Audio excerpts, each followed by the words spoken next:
Lolita by Vladimir Nabokov is published August 18, 1958. On this day in 1958, Vladimir Nabokov's controversial novel Lolita is published in the U.S. The novel, about a man's obsession with a 12-year-old girl, had been rejected by 4 publishers before G.P. Putnam's Sons accepted it. The novel became a bestseller that allowed Nabokov to retire from his career as college professor. Nabokov was born in 1899 in St. Petersburg, Russia, into a wealthy and privileged family. He lived in a St. Petersburg townhouse and on a country estate, and learned boxing, tennis, and chess. He grew up speaking both English and Russian, attended Cambridge, and inherited $2 million from an uncle. However, his family lost much of their wealth when the Russian Revolution forced them to flee to Germany. Nabokov earned money by teaching boxing and tennis, and creating Russian crossword puzzles.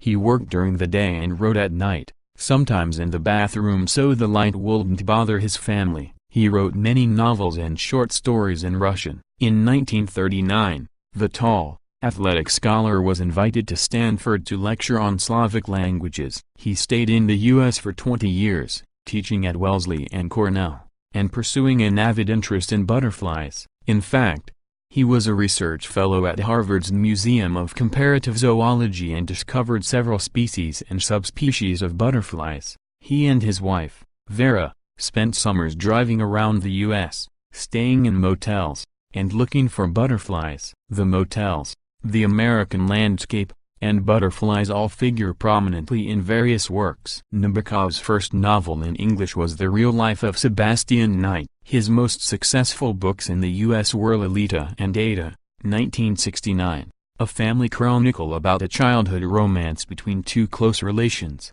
which becomes a lifelong obsession between the characters. Nabokov and his wife returned to Europe in 1959, and he died in Switzerland in 1977.